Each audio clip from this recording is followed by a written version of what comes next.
to the Board of Assessors meeting on Wednesday, February 15th here at 60 Center Square. In accordance with MGL Chapter 30A, Section 20, LCAT is taping our meeting, and we also record our own meeting, and no one else is here in the office other than Board Member Marilyn Gadini, Chairman Martin Grudgeon, and Director Diane Bishop.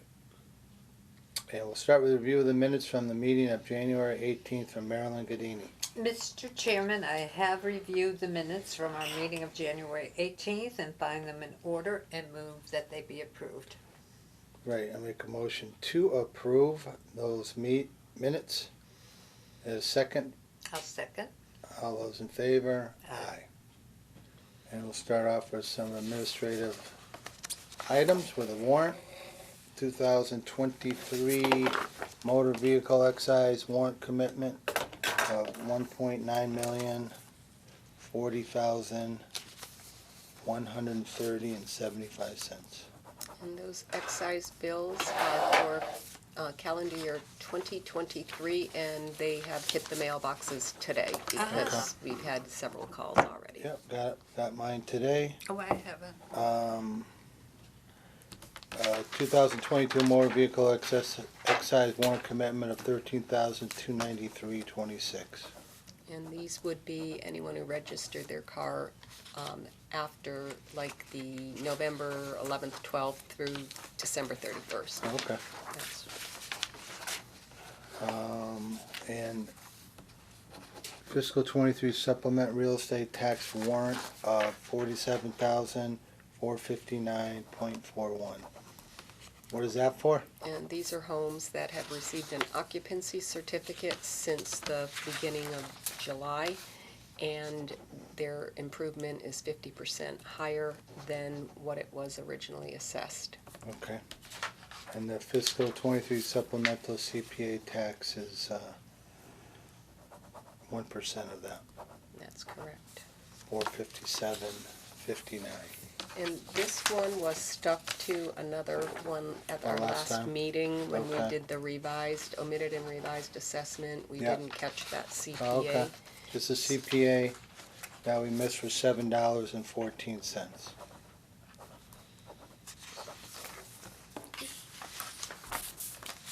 And we have some reports. Motor vehicle excise abatement report for January 21 and 22.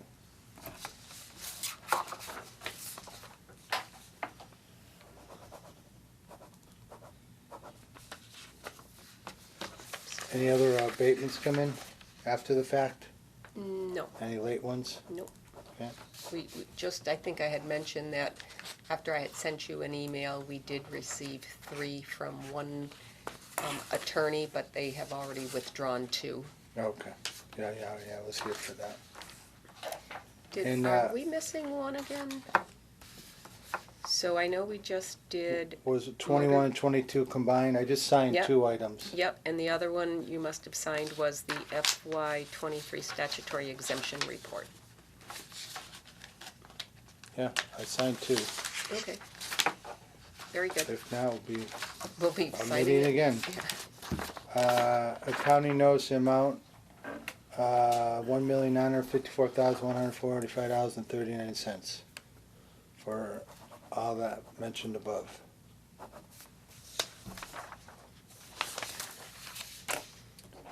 And we have the LA 3 sales report for the month of January. And I did have a question on one. Okay. Let me.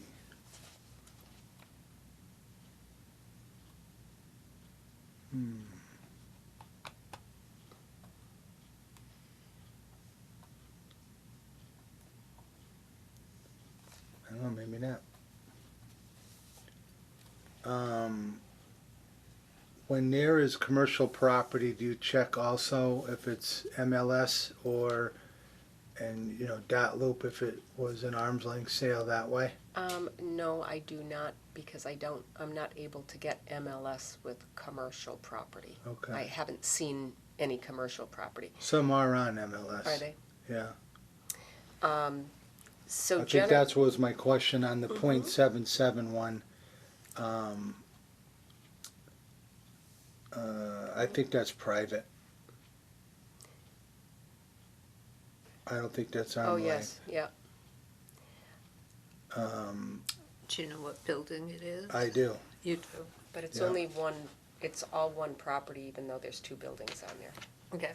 And I do believe that we have done some research that there were a couple of dentists, and the dentists have sold to another company, which are still dentists.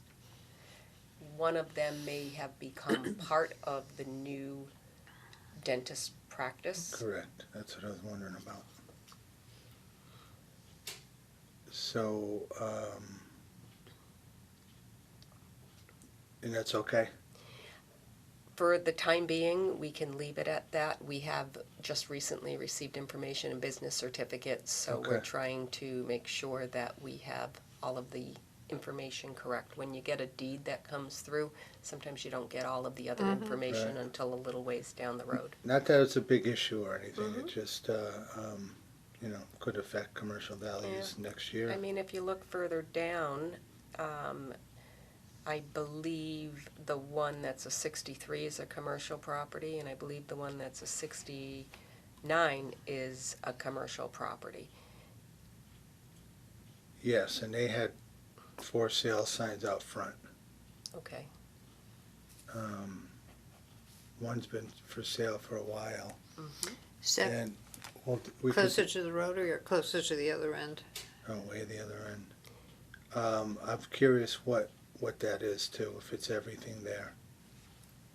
We could discuss that later. Yep. But yeah, that one has been for sale for a while, but I don't know if all of it was, that's all.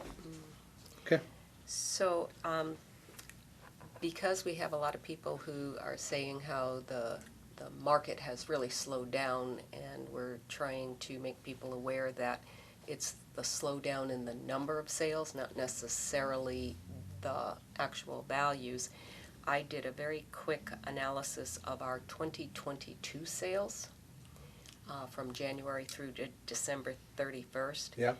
And by just grouping them all together, our median assessment for 101s, there was 217 sales. We're at an 87% assessment to sale ratio. Okay.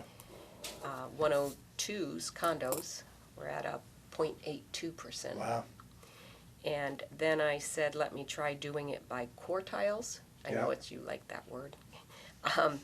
We were first quarter at 88%, second quarter at 85.5, third quarter at 86, and fourth quarter at 85.5. So it was very, very tight. What were we last year, you remember? Well, we were right around that, and we had to bring our For total, values up. right. Yeah. So So we're around, okay. it's kind of like we've Similar already. quartiles? Yes. I don't think that's a word, but it's all right. The state thinks it's a word. But Um, I just found that interesting. Now, naturally, that was very preliminary. We may find that some sales need to be ruled out. So, But you are right, the prices have not gone down, and one of the worst offenders on this board is .81. Second .81 down.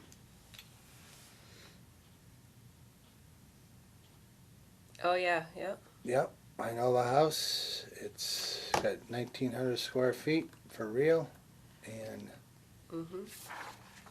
I don't get it. So, Well, look at the third one down. third one overall.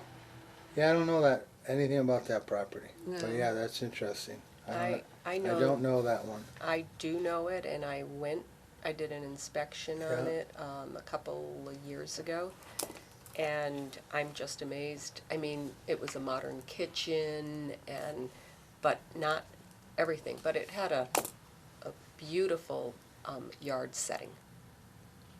You know, it was very, if people like outdoor space. Yes. Okay, all right. So, But yes, I agree. But the neighbor, The you know. values have not Yeah. gone down Yeah. for residential. I'm not gonna talk about mm-hmm. commercial or industrial. They're still selling over too, over asking Some are, yeah. price, Mm. Well, we do a thing, I don't mean to interrupt, for appraisal analysis, a list to sale ratio. And it's always been 102, 105, meaning if you list it for 100, sell it for 108. That has been dipping down. That's in the 90s because they're starting up here and they're lowering the price for the Right. first time. That's all, but they're starting way, way up there. Okay, that's it for LA3. Building permit, We do report, have one new dwelling. okay? It is on a new carved-out lot.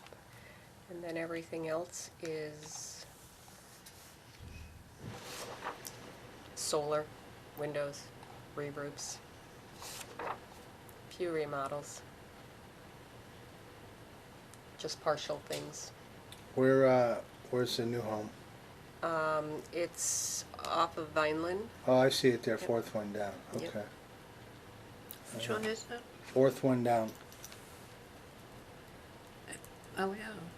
There are already, when they I- reconfigured that land, I think I know owns the property. they already have 2 completed homes, and this will be the 3rd one out of Wow. the 3 lots. Wow. Yeah, a lot of insulation. I saw a home that has a Tesla solar panels, Solar. Yeah. Yeah. but not the whole roof. Mhm. Charge lots, the lease is $243 a month. For Wow. what? Solar panels? Solar panel lease for Tesla. So instead of paying an electric bill, they're paying $243 a month to lease? Yes, And this lease is a 20-year? probably. Wow. And do they get any of that back for rebate on the electricity there? Yeah, they probably get free electricity, but But 240 a month I know, I is more than, I know. especially in the spring and fall. That's it for building permit reports, so now director's update from Diane Bishop. Okay, so this is a reminder that all business owners, their personal property form of list is due by March 1st. The form of list should be a list of all assets as of January 1 of 2023. And I usually recommend people to just create a very simple spreadsheet, do it once, and then they can edit it on an annual basis and just include that as an attachment. Things that they should include is the type of asset, how many of that particular asset, the date of purchase, purchase price if they know that, and also include a column for date of disposal in case if they get rid of an item, they can let us know when they disposed it, when they submit their each upcoming year's spreadsheet with their form of list. They're found on our Assessors webpage under forms, and they certainly can request one by mail or email, and if they stop in, they're right at our front counter. Just And in case for the public, it's personal property. forms a list for the new people is your personal property. That's related to your business. Yes. Yes. And at the same time, tax-exempt property owners should be filing their 3 ABC submission in order to remain tax-exempt with all of their attachments by March 1st.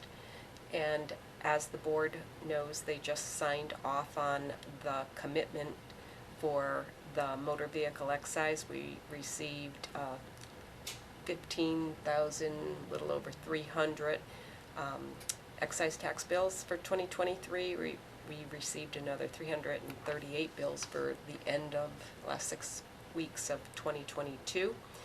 And again, we've already had people calling saying, I've got rid of my vehicle, please send me an abatement application.